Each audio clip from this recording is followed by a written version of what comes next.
I guess the biggest storyline, obviously, with you was the whole Victoria Paul situation and how you guys were like friends before, but then she said you weren't friends. Like, what Yeah. was your friendship like before the show, and how did that So kind of play out?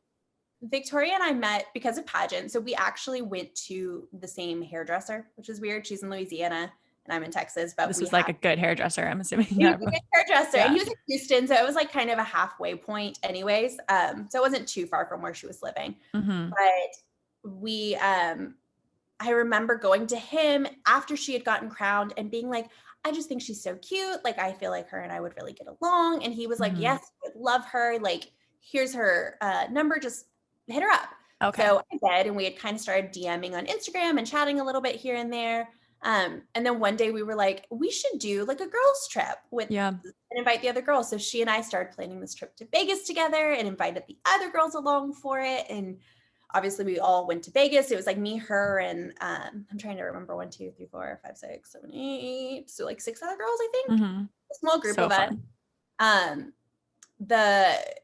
We had 2 rooms, but they were like the type of rooms that connected in the middle. So we left the door open to make it like feel like one big room. Super fun, yes. Yeah, it was a super fun trip. The girls from that trip all had a group text. And so we kind of all ended up just chatting through that. And then Miss USA came and went. So we weren't like I would never say we were like best friends or anything. We didn't talk Yeah. every single day. We didn't hang out.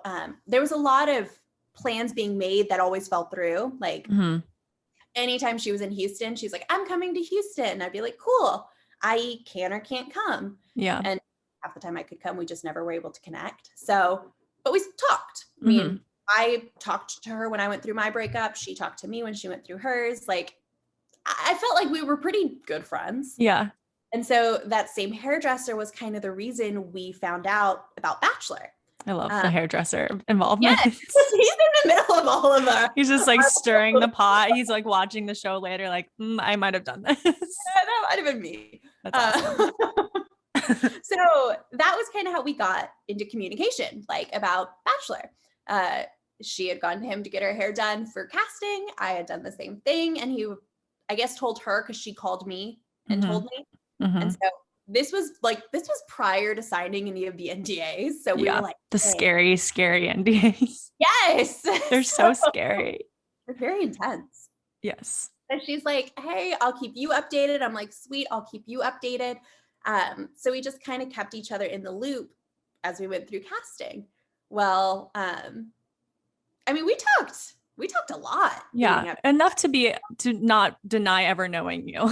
And you're right. Enough to be able to say we're friends. Like, Yeah. I would qualify that as a friendship. Yeah.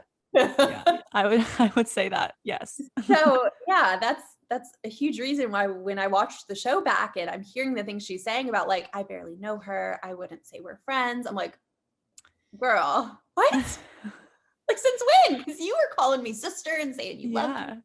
Like, I'm confused.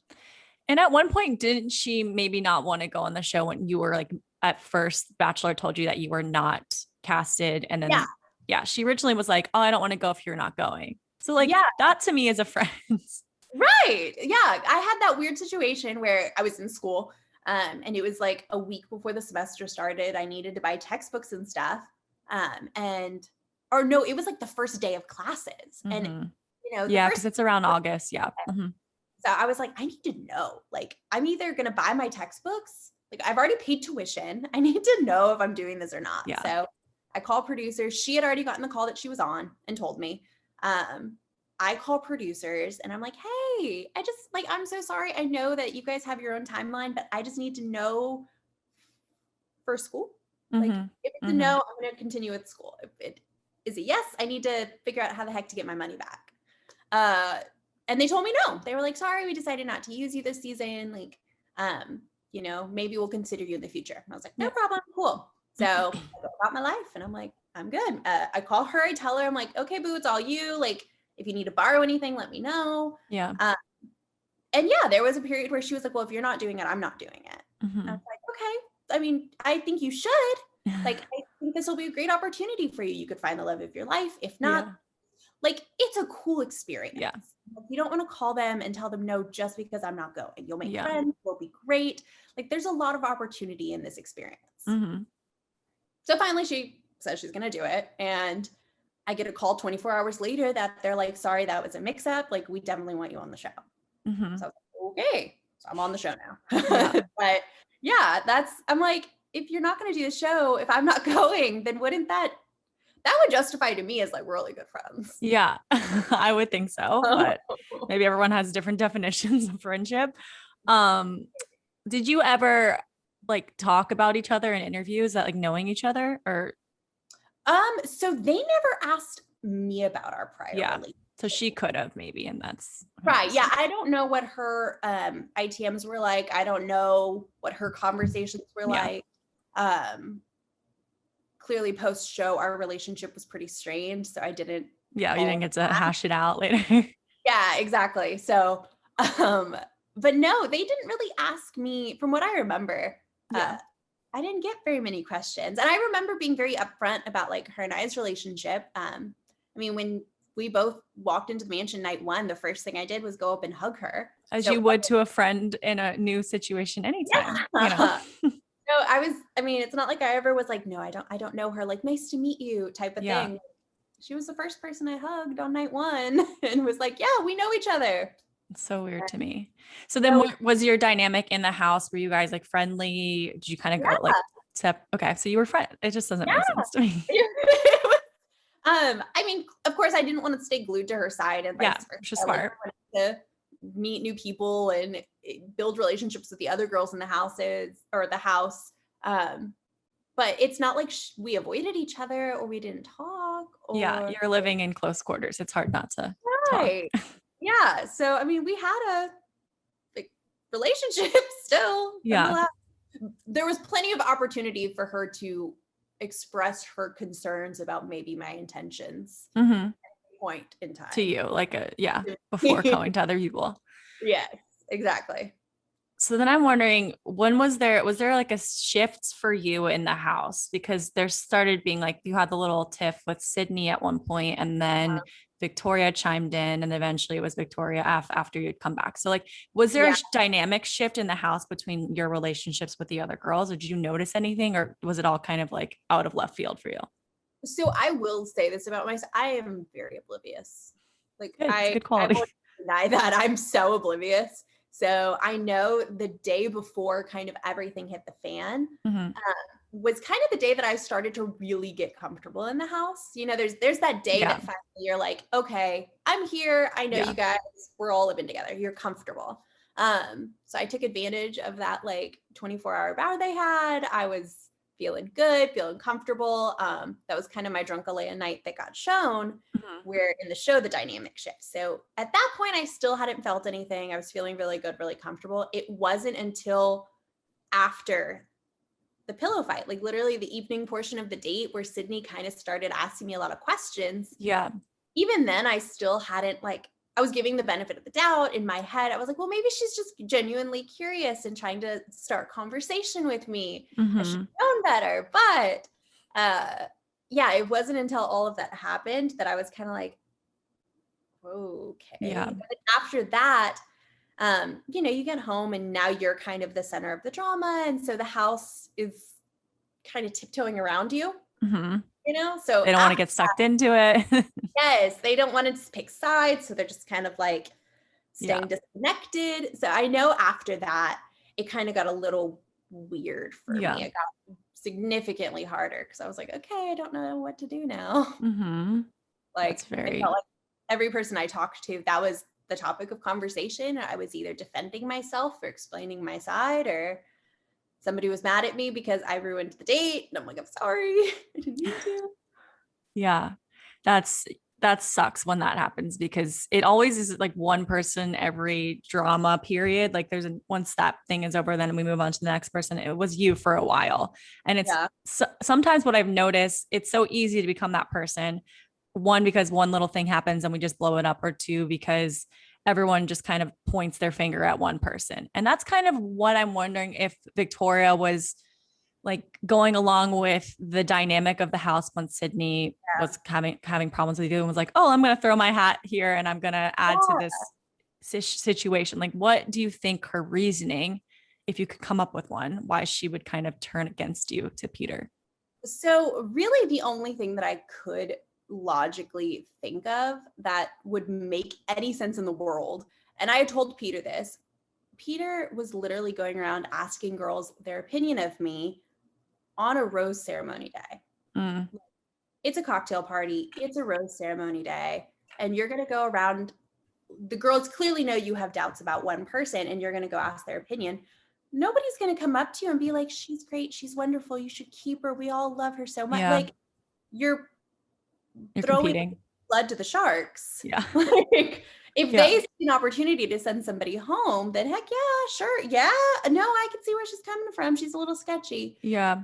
So I don't know if that was the fact. I don't know if it was like she was trying to detach herself from me since I was drama. So she was like, oh, I barely know her. Like we barely know each other. Yeah. I don't know her very well, you know? Weird strategy, but I can see where that could have led to that. The thing that makes yeah, I know. We're just assuming here.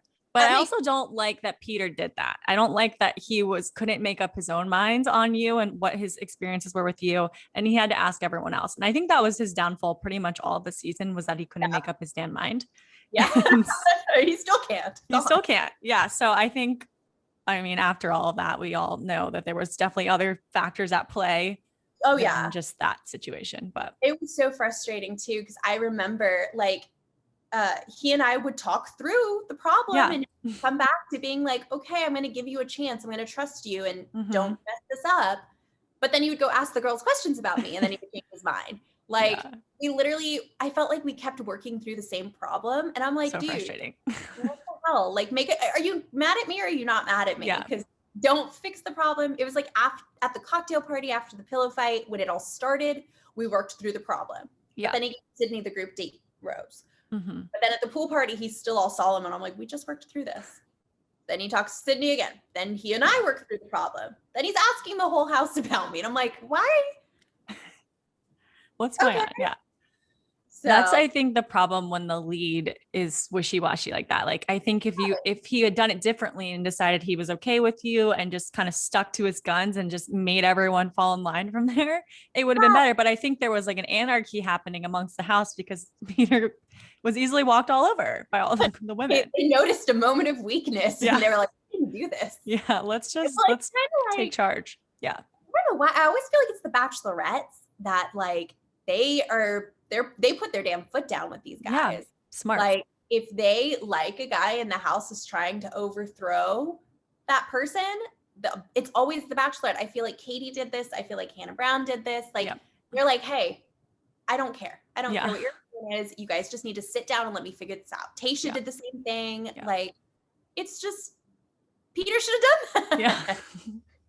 Yep, he should have done a lot of things, but here we are. Here we are.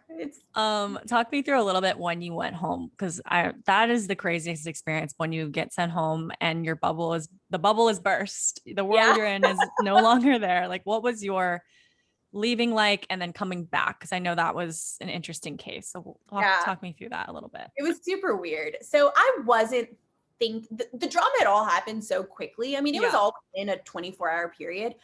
I did not think that he was going to send me home that quickly. I thought that maybe he would let me stay and then give it a week to kind of figure things out or work through the kinks. And then maybe I would go home the next rose ceremony. But no, I'd go home pretty instantaneously. And so I remember telling him, like, I'm not mad, but I'm very disappointed. Such a long thing to say, but I'm like, I'm not mad, I'm disappointed. I'm like, it's one thing, because I had always told myself I wasn't gonna be upset if I got sent home because it just meant he didn't see a future with me, which is okay. Yeah. You can't force somebody to reciprocate feelings. But I felt like I was going home because of other people's opinion of me, not his feelings towards me or his opinion of me. It was all these people were telling him this. And so he was like, okay, bye. So going home was hard. And I mean, people ask me this all the time. I physically went home. Like I was back home in my bedroom in San Antonio. Yeah. I was home. That's so crazy. Yeah, I was just thinking, I was like, God, I'm really disappointed. I'm talking with my mom about it. And I'm like, I don't know. I really liked him. I felt like we had this great connection. And like, I'm just really disappointed that's how our story ended. And she's like, well, why does it have to be over? I'm like, Mother, because I'm at home. Like I didn't get a rose. I'm home. That's how this works. Yeah. And she goes, no, just call the producers. They've done crazier things. Like call them. And I was like, okay. Yeah. So I did and explained my side of the story. Kind of explained my thoughts, my feelings, and my intentions, and talked to Chris Harrison. And they were like, all right, we'll give you a chance to, like, if you want to book your own flight, this is where they're in Ohio. We'll let you talk to Peter, but there's no promises anything's going to happen. Like, yeah, he might not even want to talk to you, but we'll give you the chance. I was like, okay. So I hope they reimburse you for said flight, but they did eventually. But yeah, it was, I mean, and it was expensive because I was flying out like 12 hours later. Yeah. So like a same day flight. Wow. But yeah, so my thought process in going back was like, it was basically to give Peter the whole story. Like, you know, you had gotten Victoria P's side of our relationship, which in my mind at the time, and even watching it back, I still feel this way. That conversation was ultimately like the straw that broke the camel's back. Like that was the last bit of it. So I wanted to give him my side of the story and kind of how that relationship came to be. And why she would say that I asked her to lie about our relationship, because that was kind of his big red flag, which makes total sense. Yeah. So I wanted to explain, like, no, that's not true. That's not accurate. And then let him decide from there. Like if he heard all of that and still was like, yeah, no, you're still not it. Like you should go. Okay. At least then I tried. Yeah. Which I had gone fully anticipating that to be the outcome. I was like, he's either not going to want to talk to me or he's going to hear me out and still send me home. Yeah. So clearly that wasn't the case, but that was an interesting like couple days. I bet, because you've gone home, you've been let go, and then you come back and then he lets you in and then he gives you the rose. Like I can only that was another decision where he should have gone to the girls and been like, I want her to be here. Suck it up. I don't want to hear your bullshit. But he didn't. He kind of let everyone form their own opinions. And then they again attacked. Freaking. And when he gave me the rose for that date, I was even like, why are you doing this? Like, I appreciated the gesture. Yeah. And you're not going to say no. Like a lot of people gave me heat. They're like, why would she accept the rose? And I'm like, why would you not? Like you don't say no to that. Yeah. You always say yes when that question comes it's to security too, if you staying another week to pursue this relationship further. And in my mind too, like at that point, all of these girls were the reason that I had gone home. So yeah, I didn't care if they were mad, like I'm gonna take it. Yeah. Did you go into it then knowing like, oh, everyone can be out to get me, I need to just have my guard up a little bit? Did you have your guard up when you got back? No, because I'm not. You should have. I have learned a lot from that experience. Yeah. And that is one thing that I have learned. Because I come back, Peter and I have the conversation, Victoria P is involved in it. And one thing leads to another.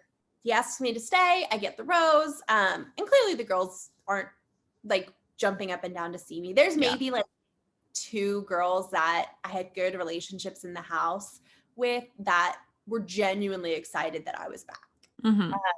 And the other girls, I had so many people come up to me afterwards and they're like, I'm not mad about you being back. Like, it's not personal. It's the fact that there is one more person makes sense in my relationship. And I was like, that's valid. That makes total sense. So I should have definitely kept my guard up. And I wasn't as social coming back. Like I definitely kept to myself a little bit more. But there was that whole instance of the girls asking me like, what happened? Are you home? And me asking them to catch me up and just word vomiting everything that I already knew because I've read it. Yeah.